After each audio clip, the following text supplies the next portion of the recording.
Deux enfants de Floride sont accusés d'avoir pénétré dans une école pour la saccager et non pour étudier. J'ai toute l'histoire et les détails choquants sur la façon dont ils se sont retrouvés menottés.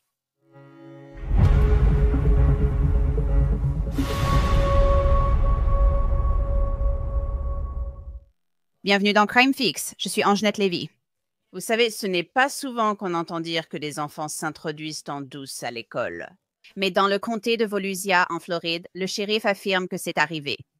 Une alarme incendie s'est déclenchée à l'école primaire Friendship à Deltona, au nord de Sanford, le 14 septembre. Il était juste après 1 heure du matin. Regardez.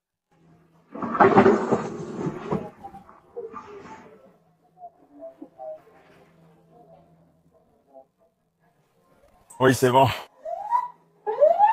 À leur arrivée, les adjoints évitent les éclats de verre brisés sur le sol, qui ont probablement été cassés lorsque les intrus sont entrés dans la pièce. Les adjoints traversent le centre multimédia pour s'assurer que les lieux sont sécurisés. Puis-je avoir votre attention, s'il vous plaît? Puis-je avoir votre attention, s'il vous plaît?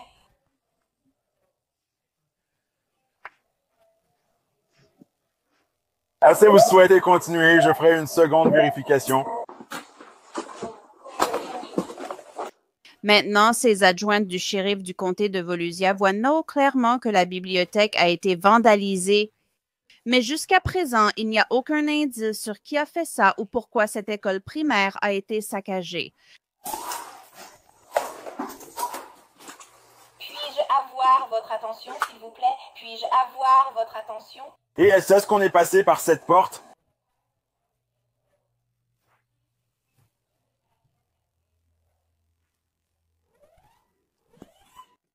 Alors, au cas où vous vous demanderiez pourquoi les adjoints ne fuient pas un incendie malgré l'alarme incendie, eh bien, ils voient très clairement qu'il n'y a pas de fumée, pas de flamme, juste beaucoup de dégâts. L'alarme incendie a-t-elle été déclenchée par erreur ou à cause d'une infraction? Ou bien l'alarme incendie a-t-elle été activée intentionnellement pour que les vandales puissent observer le chaos qu'ils ont provoqué? Nous ne le savons pas. Puis-je avoir votre attention, s'il vous plaît? Puis-je avoir votre attention, s'il vous plaît? Puis-je avoir votre attention, s'il vous plaît? Puis-je avoir votre attention, s'il vous plaît? Il y a un incendie dans le bâtiment. Quand l'adjoint se retourne, on voit bien la porte endommagée. Sur le tapis, on voit tout le verre brisé. Et il semble que le vandalisme ait même débuté devant la porte de la bibliothèque. On voit la chaise renversée. Heureusement, les caméras extérieures ont filmé 2 jeunes personnes d'intérêt. Diffusées au public, ces captures d'écran ont ensuite suscité un intérêt particulier. Le shérif Mike Shitwood affirme que plusieurs témoins ont vu ces captures d'écran et reconnu les vandales. Et devinez quoi? Leur propre mère aussi, les mamans de ces 2 garçons, ont livré leur fils au shérif. C'est probablement une leçon que ces garçons n'oublieront jamais. Selon le shérif, Félix Romero, 12 ans, et Bentley Warley, 13 ans, ont avoué avoir causé 50 000 $ de dégâts au centre multimédia. Le shérif a déclaré qu'ils s'étaient introduits dans l'école pendant la journée, mais qu'ils étaient ensuite revenus plus tard pour semer encore plus de chaos. Regardons à nouveau la vidéo publiée par le comté de Volusia qui a attiré l'attention des mamans.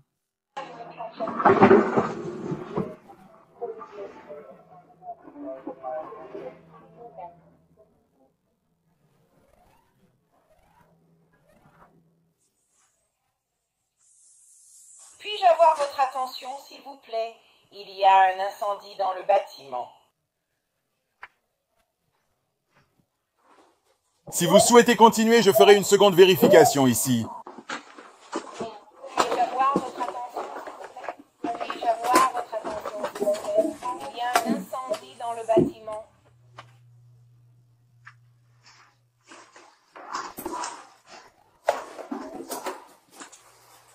Puis-je avoir votre attention, s'il vous plaît? Puis-je...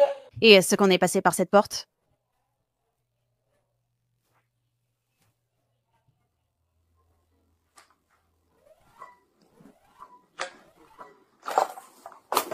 Puis-je avoir votre attention, s'il vous plaît?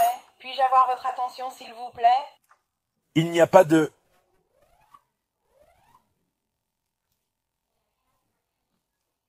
Puis-je avoir votre attention, s'il vous plaît? Il y a un incendie dans le bâtiment.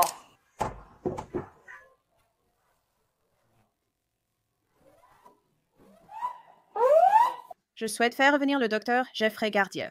Artiste est un psychologue clinicien certifié et il travaille aussi beaucoup avec les familles. Donc, docteur Gardier, vous savez, pour moi, cette affaire, c'est d'une certaine manière un exemple de bonne parentalité, parce que vous avez des mamans qui reconnaissent que leurs enfants ont fait quelque chose de vraiment terrible, du vandalisme. C'est du vandalisme extrême et elles les ont signalés à la police. Alors, parlez-moi en tant que psychologue clinicienne, dites-moi ce que vous voyez là. Je pense que c'est une bonne éducation parentale. J'ai encore des questions sur la façon dont ils ont été identifiés, puisqu'ils sont mineurs. Mais je pense que tous les parents doivent vraiment, je sais que cela peut être très difficile pour eux en jeunette, mais je pense qu'il est important qu'ils assument la responsabilité des actes de leurs enfants. Au final, je sais que cela relève du bon sens, mais ce sont eux, les adultes, dans la pièce. Et je suis vraiment quelqu'un qui croit aux interventions thérapeutiques, et je pense qu'il doit y avoir une intervention thérapeutique ici, avec ces familles en particulier. Mais en même temps, il est important que les enfants connaissent bien les conséquences, qu'ils sachent que ce qu'ils ont fait doit être suivi d'une conséquence, qu'ils ne peuvent vraiment pas simplement s'en aller ou passer outre un événement où il y a eu un mauvais comportement.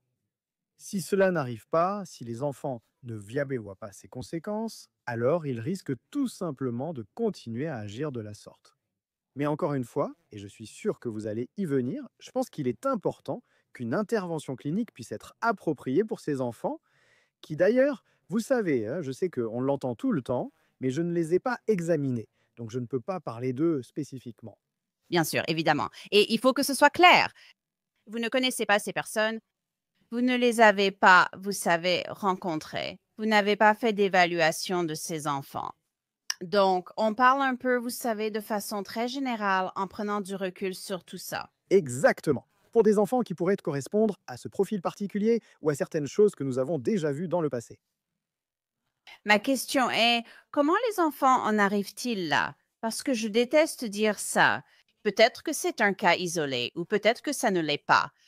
Je veux dire, c'est une situation où le shérif dit que les enfants sont entrés dans l'école, qu'ils ont causé des dégâts, puis qu'ils sont revenus et ont fait encore plus de dégâts. Ouais. Au moins 50 000 $ de dégâts dans une école primaire. Et les enfants sont impulsifs. Vous savez, ils font des bêtises.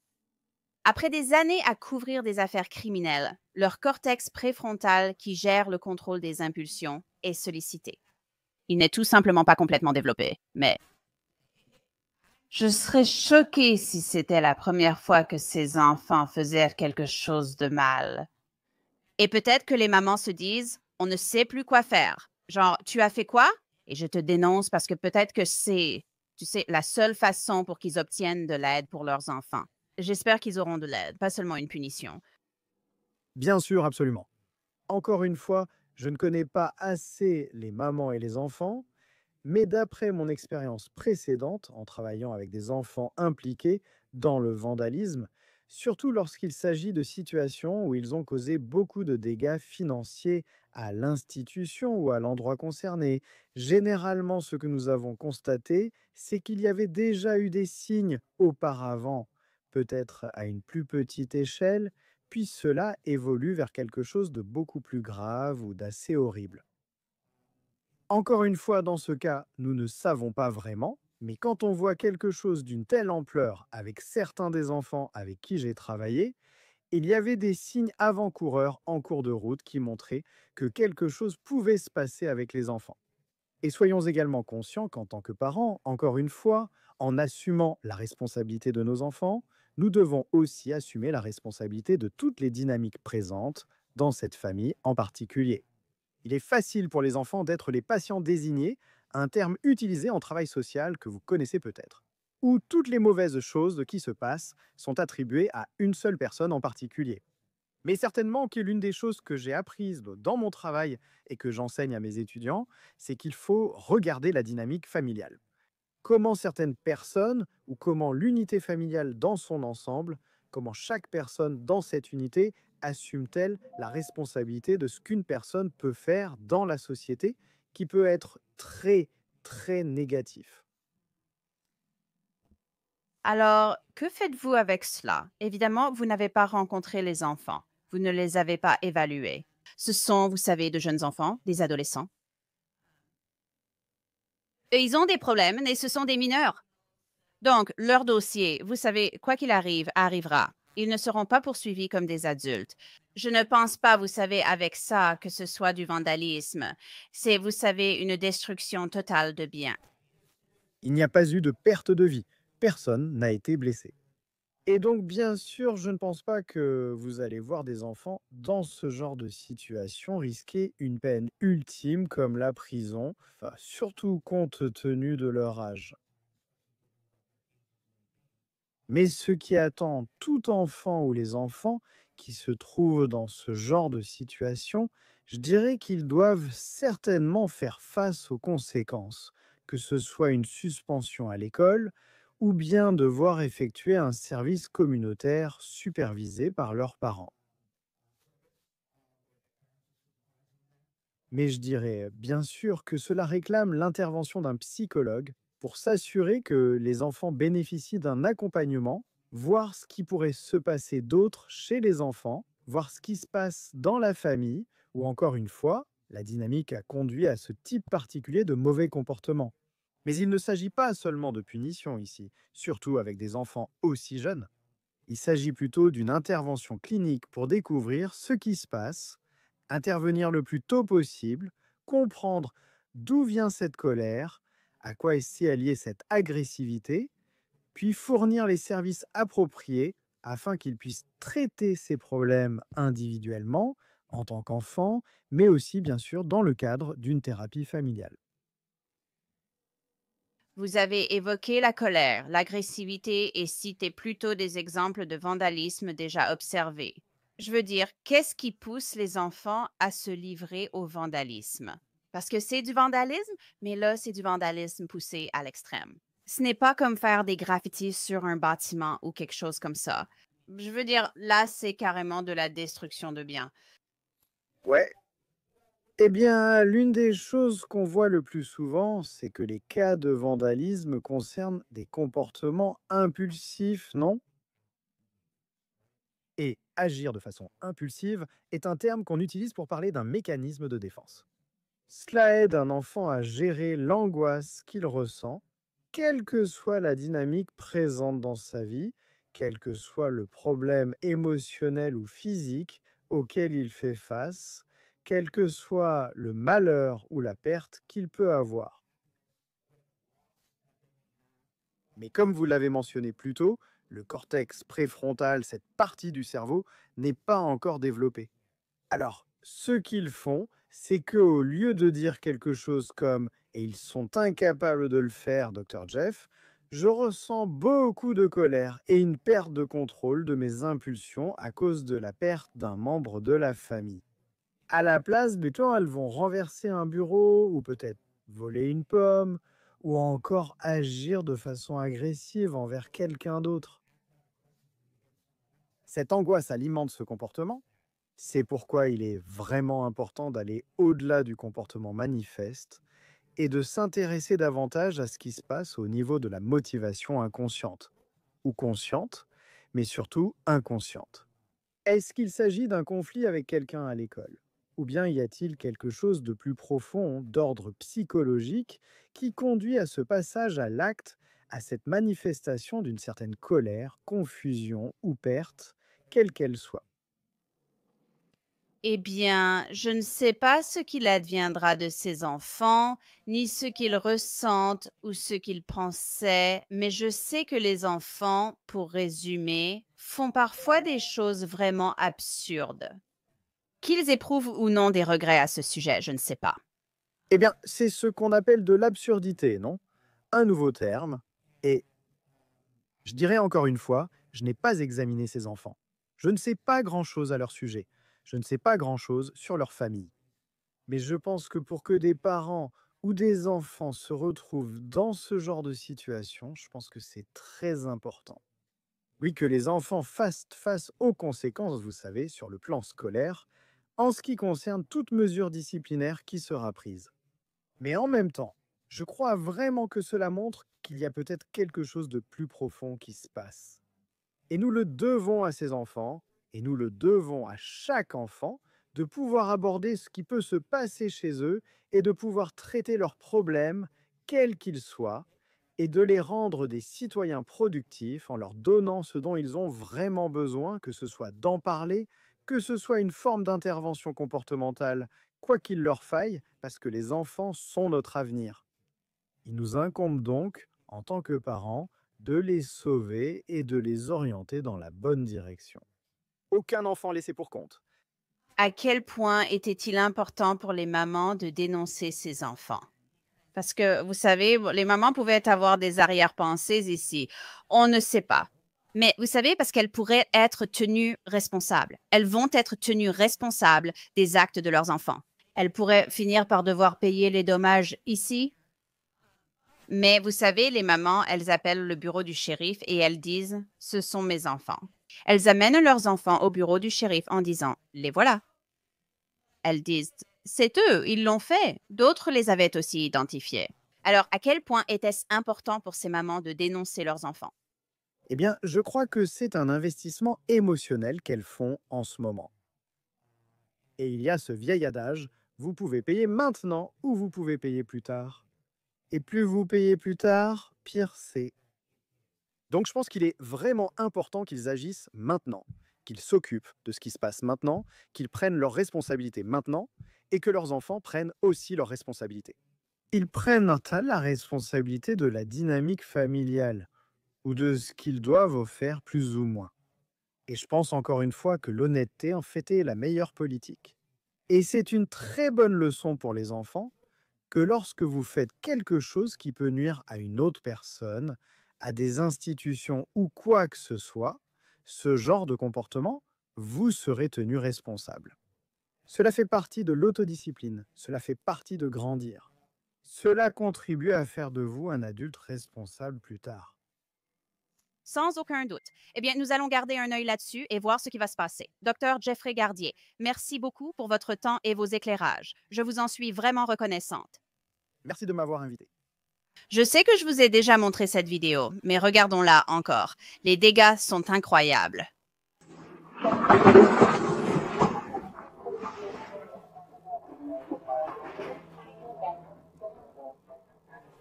Oui, c'est bon. Et puis-je avoir votre attention, s'il vous plaît? Puis-je avoir votre attention, s'il vous plaît?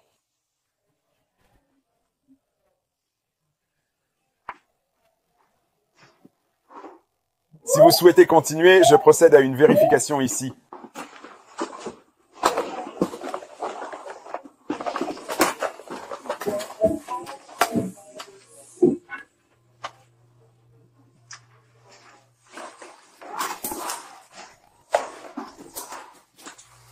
Puis-je avoir votre attention, s'il vous plaît? Puis-je avoir votre attention, s'il vous plaît? Est-ce qu'on est passé par cette porte?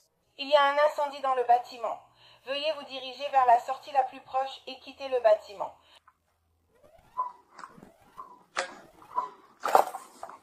Puis-je avoir votre attention, s'il vous plaît? Puis-je avoir votre attention, s'il vous plaît? Puis-je avoir votre attention, s'il vous plaît? Puis-je avoir votre attention, s'il vous plaît? Il y a un incendie dans le bâtiment. Veuillez avancer.